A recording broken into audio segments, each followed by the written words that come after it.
तो शुरू करते हैं बायोमोलिक्यूल्स में। अब प्रोटीन का बचा हुआ जो पोर्शन था या पार्ट था उसको देखते। कुछ नोट है पहले। प्रोटामीन्स जो है सबसे सिंपलेस्ट प्रोटीन है और ये आपका प्राइमरी टाइप का इसमें स्ट्रक्चर पाया जाता है। ग्लाइडिन्स और ग्लूटिनिन्स जो है वो केवल प्लांट में पाया जाता है, अतः इसे प्लांट प्रोटीन कहते हैं। इन दोनों को हम प्लांट प्रोटीन कहते हैं क्योंकि ये केवल और केवल प्लांट में ही पाया जाता है। दोनों का जो मिक्सचर होता है ग्लाइडिन्स और ग्लूटिलिन्स का, वो आपका इक्वल अमाउंट में अगर हो तो ग्लूटेन्स कहलाता है।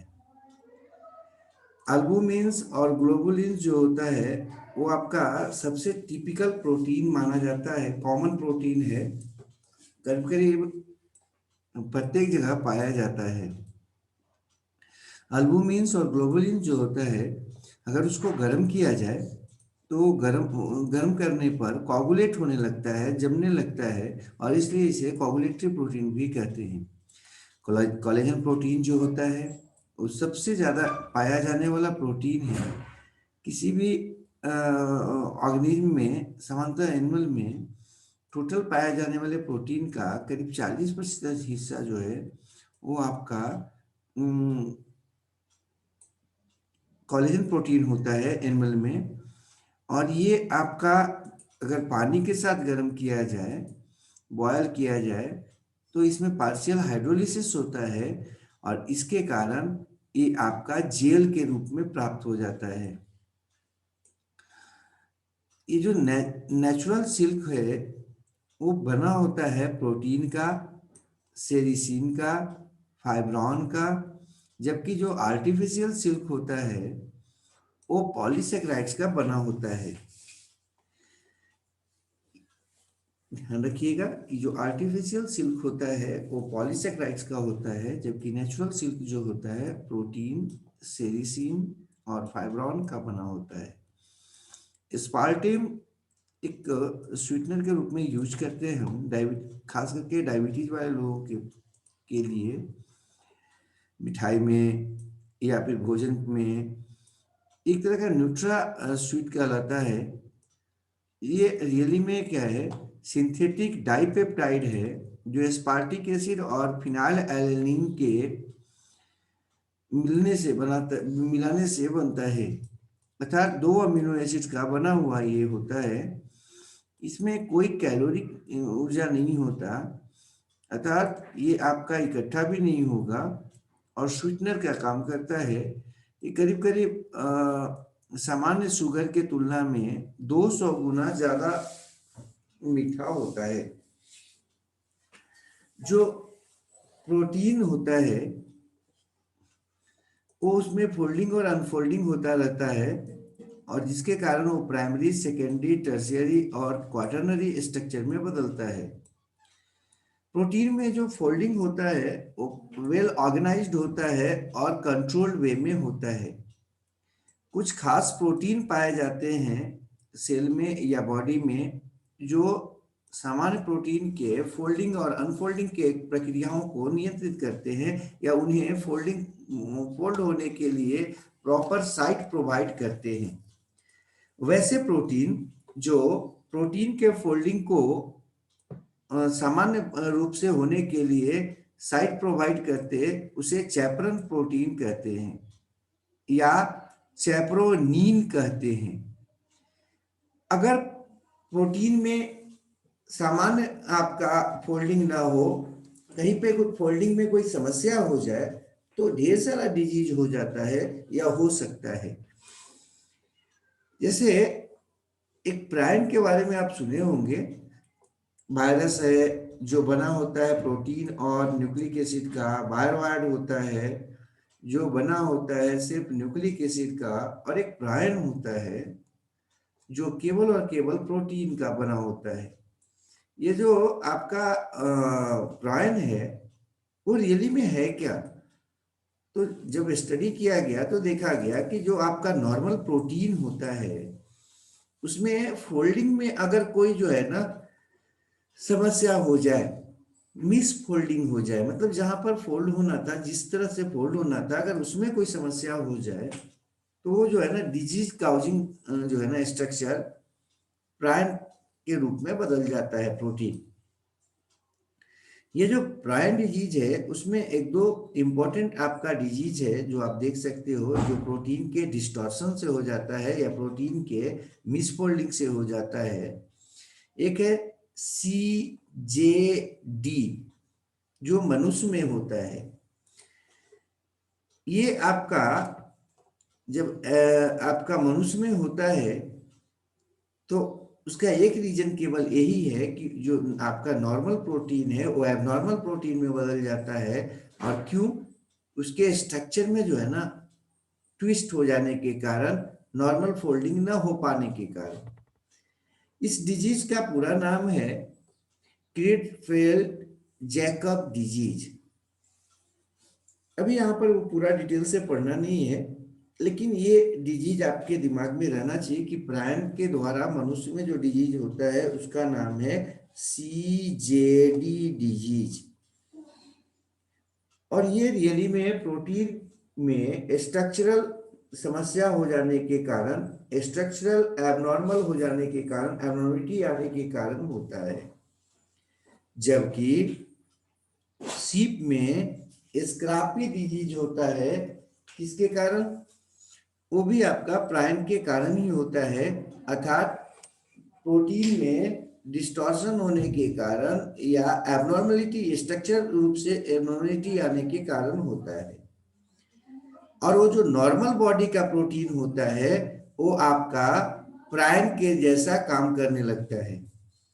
अगला है एंटी फ्रीज प्रोटीन के बारे में। देखा जाता है कि वो जो ठंडे क्षेत्रों में पाई जाने वाली मछलियां हैं, जैसे अंटार्कटिक की मछलियां हैं, उनमें कुछ एक मछलियों में ये देखा गया है कि उनके ब्लड प्लाज्मा में कुछ खास प्रकार के प्रोटीन होते हैं जो उनके ब्लड को फ्रीज होने से, जमने से रोकते हैं या रोकने में मदद करते हैं। आप शायद जानते होंगे कि फिश जो होता है वो कोल्ड ब्लडेड होता है, अर्थात उसके बॉडी का टेम्परेचर जो होता है वो इन्वायरमेंट के अनुसार या आपका आउटर जो आपका वातावरण है उसके अनुसार बदलता है। तो ये आपका जो एंटी फ्रीज जो प्रोटीन होता है वो प्रोटीन उनके ब्लड को कम तापमान में भी जमने से रोक देता है या रोकने में मदद करता है। अगला है मोनेलिन के बारे में लिखिए है कि मोनेलिन जो है ना, ये जो मोनेलिन है एक तरह का स्वीटनर के रूप में हम लोग यूज करते हैं इसे भी, खास करके डायबिटीज वाले लोगों के लिए। इसका कोई कैलोरिक वैल्यू भी नहीं होता है, इससे मोटापा भी नहीं बढ़ता, और ये आपका नॉन टॉक्सिक भी होता है, मतलब जहरीला भी नहीं होता, हानिकारक भी नहीं होता। ये आपका प्राप्त किया जाता है अफ्रीका के बेरी पौधा से, और इसे हम, ये भी एक तरह का प्रोटीन है, इसे हम आराम से शुगर के सब्स्टिट्यूट के रूप में अपने भोजन में शामिल करते हैं या कर सकते हैं। नेक्स्ट जो बात है, एक प्रोटीन जिसमें आपका बेसिक अमीनो एसिड्स अधिक संख्या में होगा वो आपका बेसिक होता है। जैसे लाइसिन है, आर्जिनिन, पीछे हम लोग देखे थे कि ये दोनों जो है ना प्रमुख आपका बेसिक अमीनो एसिड्स है। ये आपका कार्बन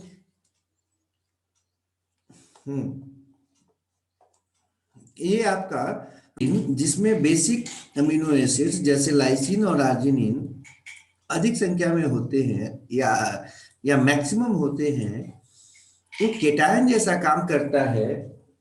कब? जब उसको किसी आपका सॉल्यूशन में डाला जाए या एक्वस मीडियम में डाला जाए और उसका पीएच 7.4 के करीब हो। न्यूट्रल में डालने पर उसके पीएच को ये बढ़ा देता है।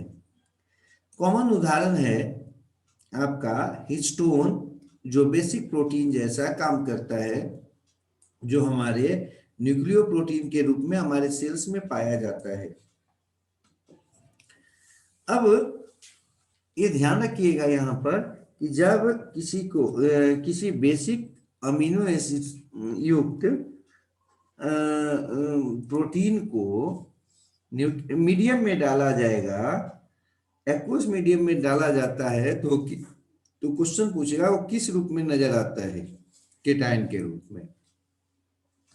जबकि जब कोई प्रोटीन जिसमें एसिडिक अमीनो एसिड्स अधिक संख्या में है, अधिक मात्रा में है, वो आपका एनायन के रूप में नजर आता है एक्वस मीडियम में और एसिड जैसा बिहेव करता है। अधिकांश जो हमारे ब्लड प्लाज्मा प्रोटीन है या ब्लड प्रोटीन है वो आपका एसिडिक प्रोटीन होता है। ये पीएच को 7 से नीचे कर देते हैं। अगला है प्रोटीन का महत्व क्या था। बायोलॉजी में प्रोटीन का कई महत्व है, जिसमें पहला महत्व है कि ये स्ट्रक्चरल मटेरियल का रूप में काम करता है। ये बॉडी के स्ट्रक्चर को बनाने में मदद करता है, खास करके एनिमल्स में।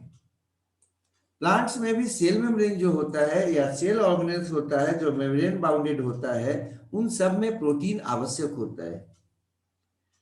तो प्रोटीन चाहे एनिमल हो चाहे प्लांट हो, सब में बिल्डिंग ब्लॉक जैसा काम करता है।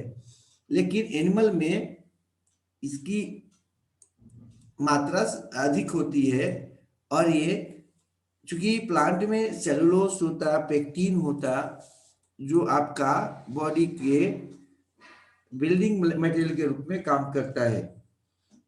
लेकिन एनिमल में केवल एक ही है आपका स्ट्रक्चर मटेरियल के रूप में काम करने वाला, और वो होता है प्रोटीन। ये आपके जो भी मेम्ब्रेन बाउंडेड ऑर्गेनेल्स हैं या मेम्ब्रेन है सेल का, बॉडी का, उन सब के लिए आवश्यक होता है। और इसलिए प्रोटीन की कमी होने पर एक सामान्य व्यक्ति का विकास कम होने लगता है। आप लोग नीचे के क्लास में पढ़े होंगे कि प्रोटीन भोजन में कम लेने पर कई रोग होता है, जिसमें एक आपका पहचान ये है कि उस व्यक्ति का या बच्चे का विकास नहीं हो पाता, शारीरिक विकास नहीं हो पाता। अगला है ये प्रोटेक्टिव मटेरियल के रूप में काम करता है। ये बॉडी पे एक्सोस्केलेटन के रूप में कुछ स्ट्रक्चर्स का निर्माण करता है जो एनिमल्स को बचाता है एक्सटर्नल इन्वायरमेंट से। जैसे केराटिन प्रोटीन, वो आपके स्किन और उसके डिफरेंट जो आपके स्ट्रक्चर्स हैं उनमें पाए जाते, जैसे स्केल्स है, स्किन के साथ स्केल्स है, नेल्स है, हॉर्न्स, हूप्स, हेयर्स वगैरह जो होते हैं, उन सब में काफी मात्रा में केराटिन पाया जाता है जो उसमें उसे हार्डनेस देता है और बॉडी प्रोटेक्शन में मदद करता है। ये डिफेंस प्रोटीन के रूप में भी काम करता है। आप में आईजी जो पाया जाता है, एंटीबायोटिक जिसको एंटीबॉडी जिसको बोलते या इम्यूनोग्लोबुलिन जिसको बोलते, वो बॉडी को क्या करता है, फॉरेन सब्सटेंस या एंटीजन जिसको बोलते या जो माइक्रो ऑर्गेनिम्स माइक्रोब्स वगैरह हैं उनके इंट्रूजन से बचाता है, उनके प्रवेश करने से उनको प्रवेश करने से रोकता है और आपके बॉडी को डिफेंड करता है। जबकि ब्लड प्लाज्मा जो प्रोटीन होता है वो ऑस्मोटिक कंसंट्रेशन ब्लड का बनाकर रखता है, ब्लड को ब्लड वेसल से रिसने से रोकता है, मतलब कि ऊज आउट होने से रोकता है। और तो और कुछ जो प्रोटीन्स होते हैं जैसे फाइब्रिनोजिन है, प्रोथ्रोम्बिन है, ये क्या करते हैं, क्लॉटिंग करवाते ब्लड का।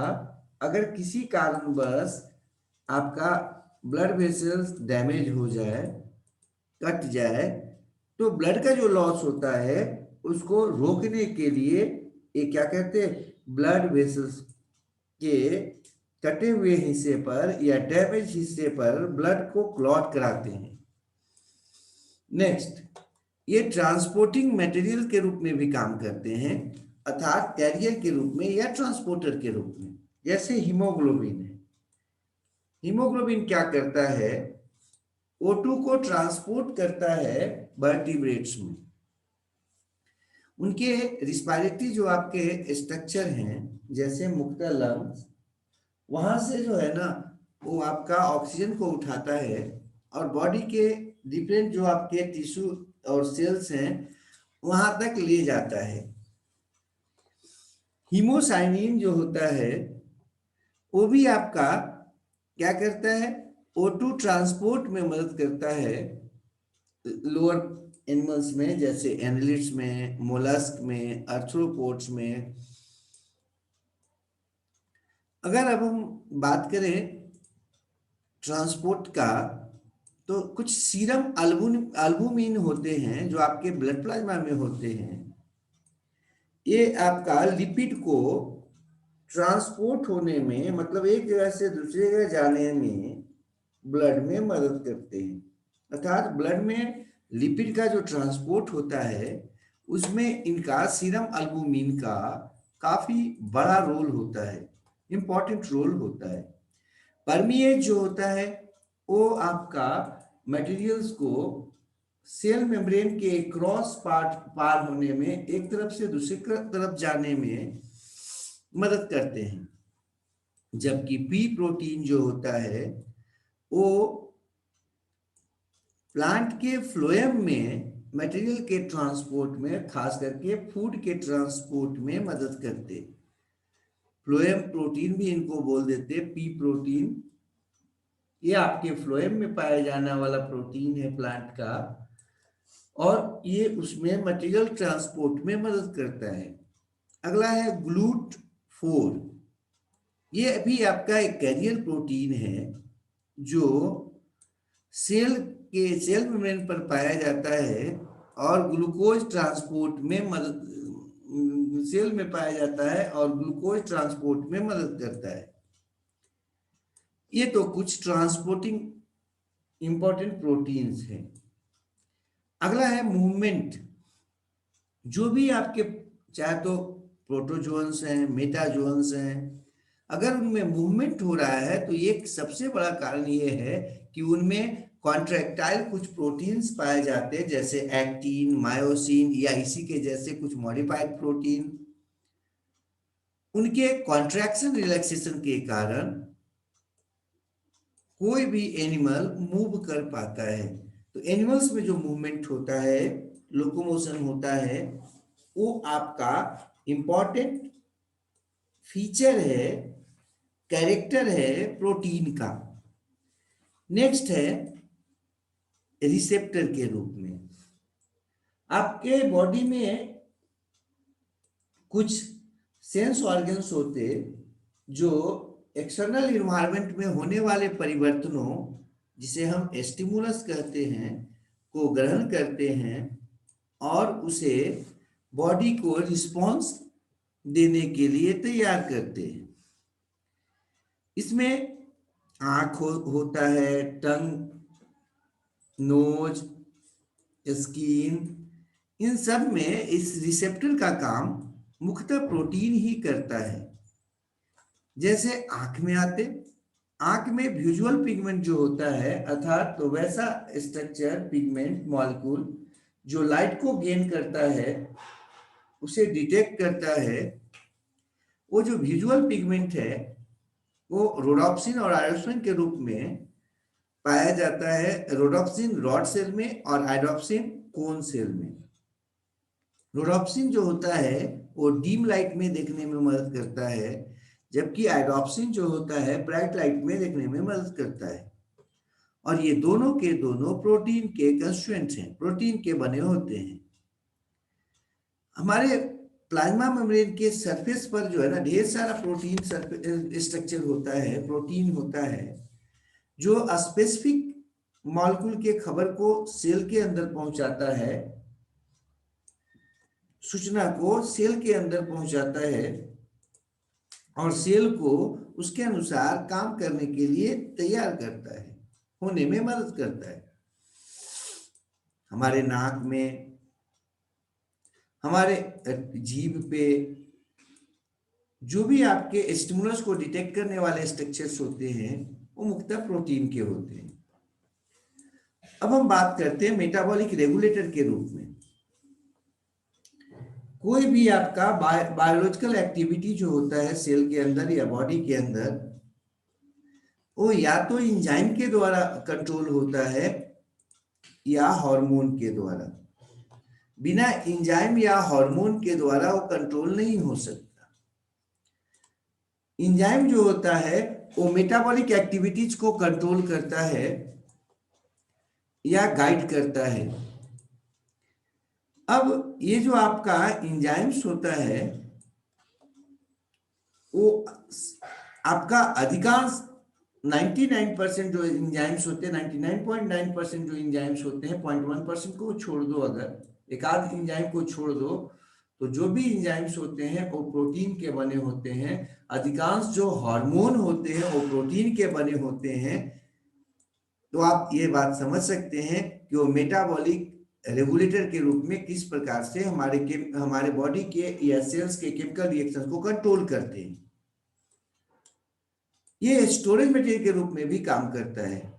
जैसे ओवा अल्बुमिन है अंडे में, लैक्टो अल्बुमिन है दूध में, मिल्क में एक और प्रोटीन है कैजीन। ये सब क्या है, स्टोरेज फॉर्म के रूप में काम करते हैं, स्टोरेज करते हैं। जब हमारे बॉडी में भोजन का कमी हो जाता है, जैसे कार्बोहाइड्रेट का, तो हम फैट का यूज करना शुरू करते हैं। और जब फैट भी कम हो जाता है तब सेल जो होता है, बॉडी जो होता है, अपने फ्यूल के रूप में प्रोटीन को तोड़ना शुरू करता है, प्रोटीन का यूज करना शुरू करता है। अर्थात जब भोजन का स्कार्सिटी होता है तो जो बॉडी के या सेल्स के जो प्रोटीन है वो फ्यूल के रूप में काम करते हैं और एनर्जी प्रोवाइड करते हैं ऑर्गेनिज्म को या सेल्स को। ये बफर के रूप में भी काम करता है, ब्लड में पीएच को रेगुलेट करने में, और तो जो बॉडी फ्लूइड होता है उसके वॉल्यूम को भी रेगुलेट करने में मदद करता है। ढेर सारे जो बैक्टीरियल टॉक्सिन्स होते हैं, रिसीन होते हैं, वो सब के सब प्रोटीन होते हैं। तो ये कुछ एक महत्वपूर्ण जो है आपका बायोलॉजिकल इंपॉर्टेंस है प्रोटीन का। आगे अगर आप बढ़े तो कुछ एक इंपॉर्टेंट प्रोटीन और उसके मेटाबॉलिक फंक्शंस हैं। ऐसे तो ढेर सारे आपके एंजाइम के रूप में काम करने वाले प्रोटीन हैं, लेकिन कुछ एक का बात यहाँ पर देखते हैं। जैसे कॉलेजन है। कॉलेजन जो है ना वो इंट्रासेलुलर ग्राउंड सबस्टांस को बनाता है टिश्यू में और टिश्यू को कंप्लीट होने में मदद करता है।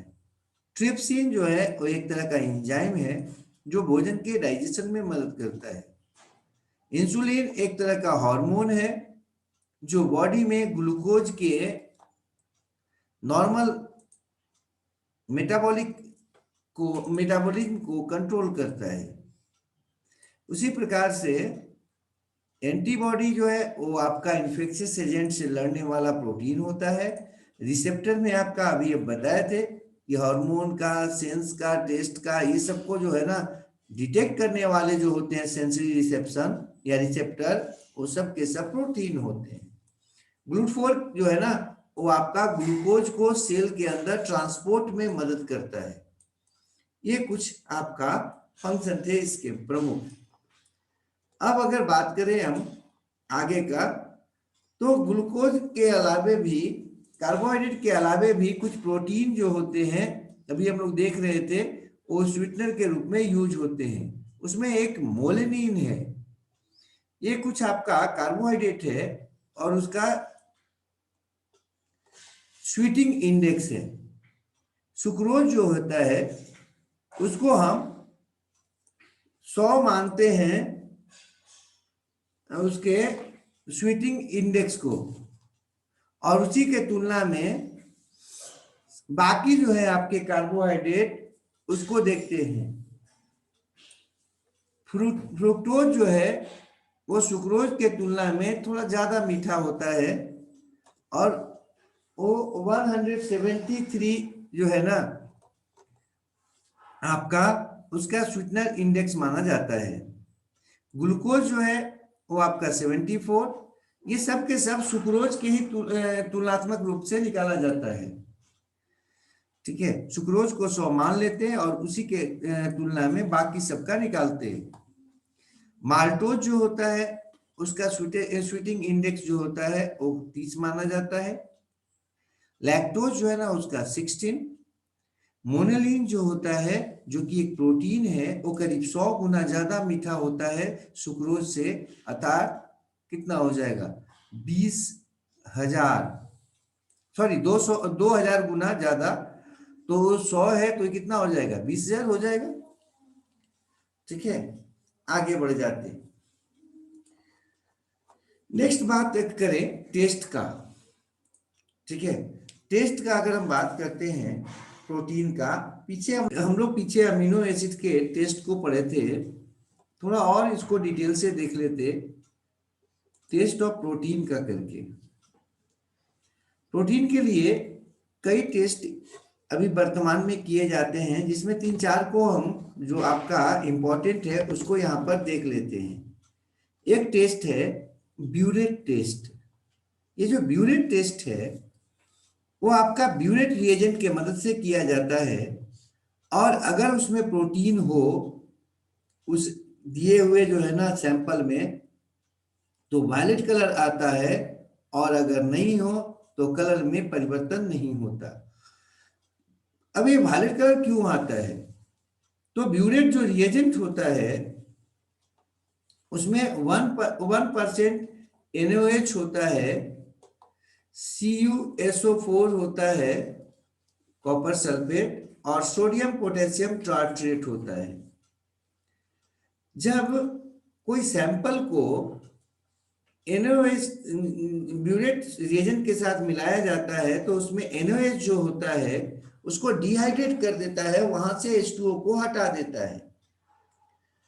तो H2O को हटाने पर वो केवल और केवल प्रोटीन के रूप में आपका सैंपल मिलता है। अब उस प्रोटीन सैंपल को ब्यूरेट रिएजेंट में मौजूद कॉपर सल्फेट रिएक्ट करता है उसके साथ, और रिएक्ट करके पेप्टाइड बॉन्ड को डिस्प्लेस करता है। कैसे? क्योंकि जो नाइट्रोजन होता है वो आपका कॉपर के साथ रिएक्शन करता है सल्फेट को हटाकर, और जैसे ही कॉपर जो है ना Cu+ के रूप में बदलता है, वो जो सैंपल है उस सैंपल का जो रंग होता है वो वायलेट कलर हो जाता है। तो ब्यूरेट टेस्ट जो होता है वो आपका ब्यूरेट रिएजेंट के मदद से होता है, और जो सैंपल होगा वो कैसा कलर देता है? तो वायलेट कलर देता है। ये हम देख रहे थे ब्यूरेट टेस्ट के बारे में। दूसरा जो टेस्ट है उसका नाम है ज़ैंथोप्रोटेलिक टेस्ट। ज़ैंथोप्रोटेलिक टेस्ट ये अभी आपका क्वालिटेटिव जो है ना टेस्ट है। इसमें रियली में प्रोटीन जो होता है उसमें एरोमेटिक ग्रुप भी होता है, जैसा कि हम लोगों ने देखा था कि कुछ जो अमीनो एसिड्स होते हैं उसमें बेंजीन या बेंजीन डेरिवेटिव्स पाए जाते हैं, अर्थात एरोमेटिक ग्रुप्स पाया जाता है। ये जो आपका ज़ैंथोप्रोटेलिक जो टेस्ट होता है वो एरोमेटिक ग्रुप के साथ उसके जो रिएजेंट होते हैं वो आपका एरोमेटिक ग्रुप के साथ रिएक्शन करता है प्रोटीन का,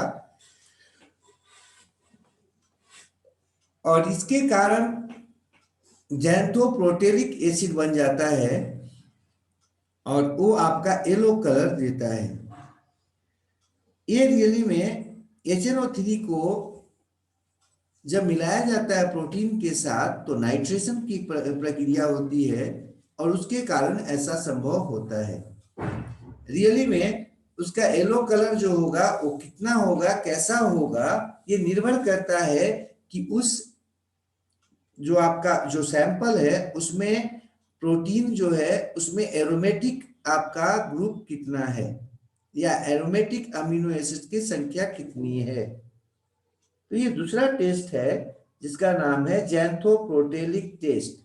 ये क्वालिटी बता, ये जो है ना आपका क्वालिटेटिव बोल रहे हैं, क्योंकि अगर उसमें एरोमेटिक कंपाउंड या एरोमेटिक अमीनो एसिड्स कम होगा तो आपका इसमें आपका पीला जो है ना वो कम आएगा, येलो जो है वो कलर कम आएगा।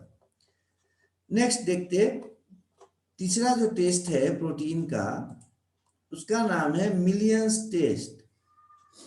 ये जो मिलियन टेस्ट है, मिलियन के द्वारा दिया गया था, मिलन के द्वारा दिया गया था मिलन टेस्ट। अगस्टिन मिलन नाम था उनका। उन्होंने क्या किया था कि जो आपका सैंपल है, चूंकि हम जानते हैं कि उसमें टायरोसिन भी पाया जाता है जिसमें फिनॉल ग्रुप जुड़ा होता है, वो जब HNO3 के साथ मिलता है तो नाइट्रेटेड टायरोसिन कॉम्प्लेक्स बनाता है, और जब उसे मेटालिक मरकरी के साथ मिलाया जाता है तो रेडिश ब्राउन कलर या अवशेष देता है। इसे कहा गया मिलन्स टेस्ट। ये आपका थर्ड टेस्ट है। और चौथा टेस्ट जो है सिंपल निनहाइड्रिन टेस्ट, इसके बारे में हम लोगों ने पीछे भी देखा था। इसमें क्या कहता है कि जो निनहाइड्रिन है उसको, निनहाइड्रिन एक तरह का क्या है, व्हाइट सॉलिड केमिकल होता है, उसको मिला दिया जाता है प्रोटीन के सैंपल के साथ। जब प्रोटीन सैंपल के साथ मिला देते हैं तो वो उसके साथ मिलकर वो कैसा करता है, आपका डीप ब्लू या पर्पल कलर प्रोडक्ट देता है। इसी से निनहाइड्रिन के मदद से ही आपका एक और फिंगर मार्क डिटेक्शन भी हम करते हैं।